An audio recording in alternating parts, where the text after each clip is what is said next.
नमस्कार दोस्तों, जय श्री कृष्ण। राधे राधे। प्रिय दर्शकों, जो औरतें कपड़े खोलकर नहाती हैं उसके जीवन में इसका क्या असर पड़ता है।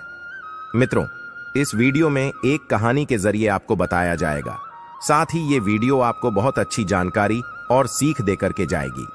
तो चलिए मित्रों, आपका कीमती समय बर्बाद ना करते हुए अब सीधे कहानी पर ही पहुंचते हैं। मित्रों, एक समय विष्णु भगवान लक्ष्मी माता के साथ हरिद्वार में घूम रहे थे। लक्ष्मी माता ने देखा कि समस्त मनुष्य गंगा में नहा नहाकर हर हर गंगे कहते चले जा रहे हैं। प्रिय दर्शकों, अगर आप यह कहानी सुन रहे हैं तो पूरा सुनिएगा, क्योंकि आधा अधूरा ज्ञान कभी किसी के लिए सही नहीं होता। इसके अलावा हे माता लक्ष्मी, जो भी भक्त इस वीडियो को लाइक करे और चैनल को सब्सक्राइब करके कमेंट में जय माता लक्ष्मी लिखे, उनके घर में धन की कभी कोई कमी न रहे, उनका घर हमेशा धन से भरा रहे। दोस्तों, जब माता ने देखा कि समस्त मनुष्य गंगा में नहा नहाकर हर हर गंगे कहते चले जा रहे हैं, परंतु सभी दुखी और परेशान हैं, तब लक्ष्मी माता ने बहुत आश्चर्य से भगवान विष्णु से पूछा, गंगा में इतनी बार स्नान करने पर भी इनके पाप और दुखों का नाश क्यों नहीं हुआ? क्या गंगा में अब सत्यता नहीं रही? भगवान विष्णु ने कहा, गंगा में तो वही सामर्थ्य है, परंतु इन लोगों ने पापनाशिनी गंगा में स्नान ही नहीं किया है, फिर इन्हें लाभ कैसे हो? लक्ष्मी जी ने आश्चर्य से कहा कि स्नान कैसे नहीं किया? सभी तो नहाकर जा रहे हैं, अभी तक इनके शरीर भी नहीं सूखे हैं। भगवान विष्णु ने कहा, ये लोग तो केवल जल में डुबकी लगाकर आ रहे हैं, तुम्हें कल इसका रहस्य समझाऊंगा। दूसरे दिन बहुत जोर की बरसात होने लगी, गलियां कीचड़ से भर गई।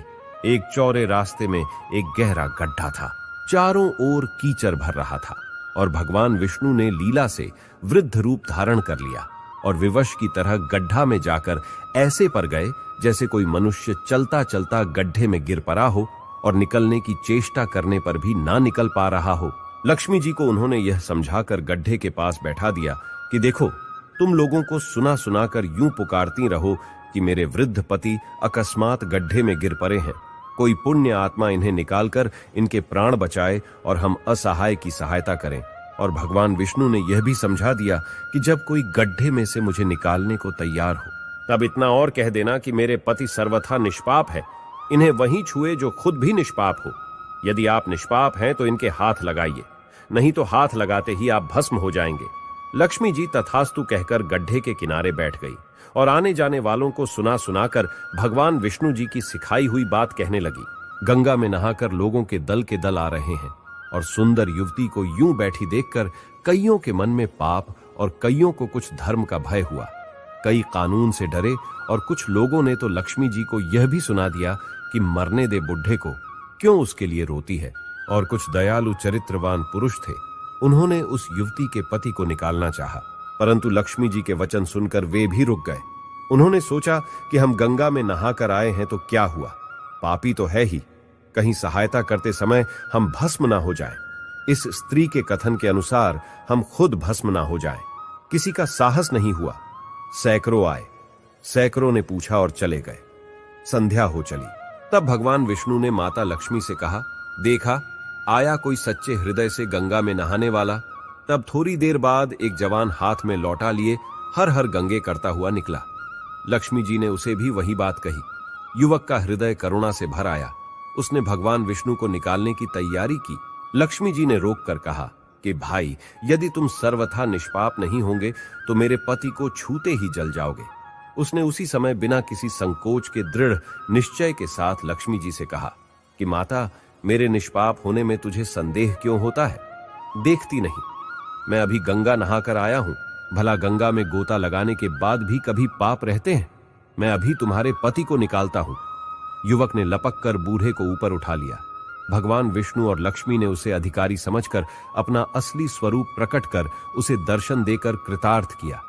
भगवान विष्णु जी ने माता लक्ष्मी से कहा कि इतने सारे लोगों में से इस एक ने ही गंगा स्नान किया है। इसी दृष्टांत के अनुसार जो लोग बिना श्रद्धा और विश्वास के केवल दंभ के लिए गंगा स्नान करते हैं, उन्हें वास्तविक फल नहीं मिलता। परंतु इसका यह मतलब नहीं कि गंगा स्नान व्यर्थ जाता है। गंगा स्नान का बहुत पुण्य भी है। इसके बाद भगवान विष्णु जी ने माता लक्ष्मी जी से कहा, अब मैं आपको वो 12 बातें बताता हूँ। जो भी मनुष्य इन 12 बातों को नहाते समय ध्यान में रखता है, वह कभी भी दुखी नहीं रहता है। उसके घर में मां लक्ष्मी का वास होता है।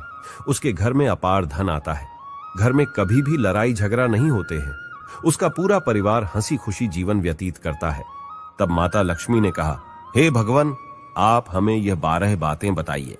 इसके बाद भगवान विष्णु उन बातों को बताना शुरू कर देते हैं और माता लक्ष्मी बहुत ध्यान से सुनने लगती है। दोस्तों, ये 12 बातें आप लोग भी बिल्कुल ध्यान से सुनना। इसके बाद भगवान विष्णु कहते हैं, प्रिय, ये 12 बातें बताने के बाद मैं आपको एक बात और बताऊंगा। जो औरतें कपड़े खोलकर स्नान करती हैं, उनके लिए यह बात बहुत ही महत्वपूर्ण है। तो हे लक्ष्मी, आप इस बात को बहुत ही ध्यान से सुनना। तभी विष्णु जी अपनी वाणी को शुरू कर और बताने लगते हैं। दोस्तों, विष्णु जी कहते हैं, स्नान करने से शरीर निरोगी रहता है और मन प्रसन्न रहता है। नहाने से चेहरे की क्रांति और शारीरिक आकर्षण में भी बढ़ोतरी होती है।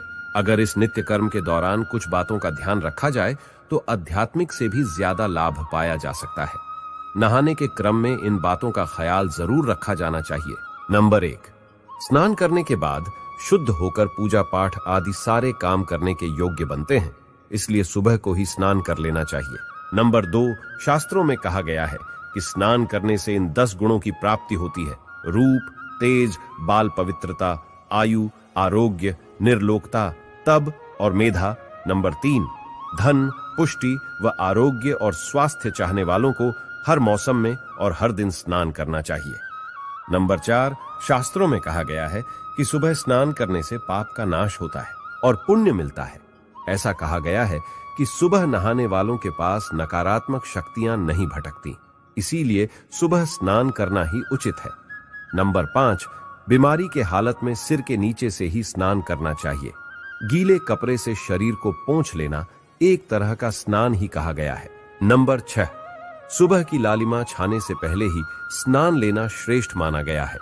नंबर 7, तेल लगाकर और देह को मल मल कर नदी में नहाना मना है।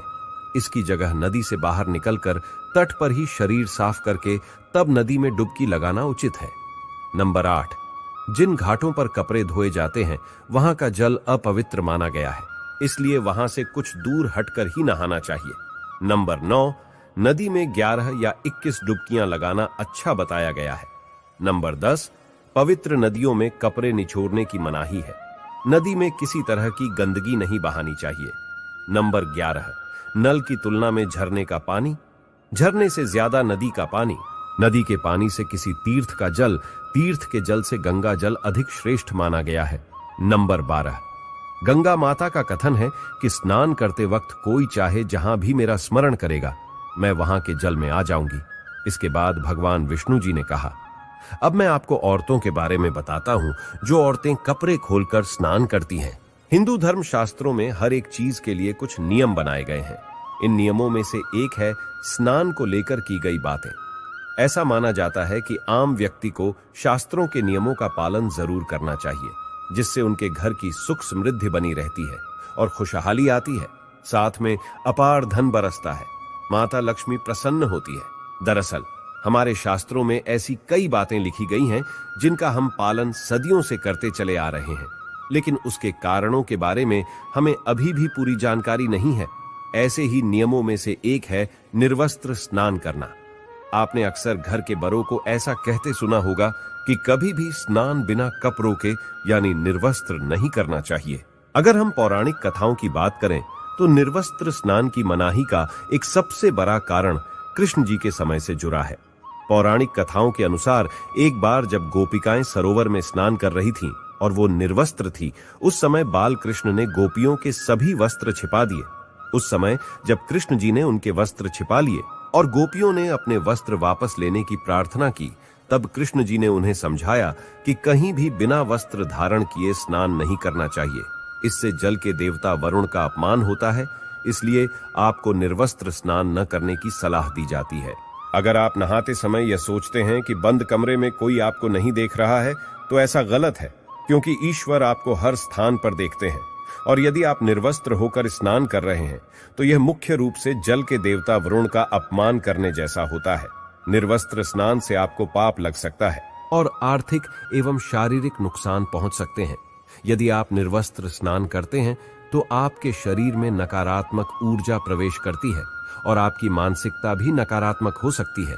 इसीलिए हमेशा आपको यही सलाह दी जाती है कि आप नहाते समय कोई एक कपड़ा जरूर धारण करें, लेकिन बिना कपड़ों के स्नान ना करें, तभी आपके लिए बेहतर होगा। निर्वस्त्र स्नान से शरीर की सकारात्मक ऊर्जा शरीर से बाहर निकल सकती है और इसका प्रभाव आपके शरीर के साथ आपके मन मस्तिष्क में भी होता है। गरुड़ पुराण के अनुसार जब आप स्नान करते हैं तब आपके पितृ यानी मृत पूर्वज आपके आसपास मौजूद होते हैं। यदि आप निर्वस्त्र स्नान करते हैं तो आपको पितृदोष लग सकता है। ऐसे स्नान करने से आपके पितरों को तृप्ति नहीं मिलती है और ये घर में पितृदोष का कारण बन सकता है और ये वस्त्रों से गिरने वाले जल को ग्रहण करते हैं जिनसे उनकी तृप्ति होती है। निर्वस्त्र स्नान करने से पितृ अतिरिक्त नाराज होते हैं जिनसे व्यक्ति का तेज, बल, धन और सुख नष्ट होता है। इसलिए कभी भी निर्वस्त्र होकर स्नान नहीं करना चाहिए। पुराणों के अनुसार नहाने वाला पानी पूर्वजों के हिस्से में जाता है और निर्वस्त्र होकर नहाने से इसे पितरों के समक्ष बिना कपड़ों के नहाना माना जाता है। शास्त्रों में ऐसी मान्यता है कि यदि कोई निर्वस्त्र स्नान करता है तो माता लक्ष्मी उससे रूठ सकती है। इससे आपकी कुंडली में धन हानि के योग बन सकते हैं और आपकी आर्थिक स्थिति खराब हो सकती है। इन्हीं कारणों से आपको निर्वस्त्र स्नान न करने की सलाह दी जाती है और शास्त्रों में भी इस बात की मनाही है। तो प्रिय मित्रों, कैसी लगी आपको ये जानकारी? अगर जानकारी अच्छी लगी है, पसंद आई है तो कमेंट बॉक्स में जरूर बताना और हो सके तो अपने मित्रों को भी शेयर करना और हमारे चैनल को सब्सक्राइब अवश्य करना। और दोस्तों, सच्ची श्रद्धा से कमेंट में जरूर लिखे जय श्री राम, जय हनुमान, साथ ही देवों के देव हर हर महादेव सदैव आप पर अपनी कृपा बनाए रखे। प्रिय मित्रों, वीडियो को अंत तक देखने के लिए धन्यवाद। जय श्री राम।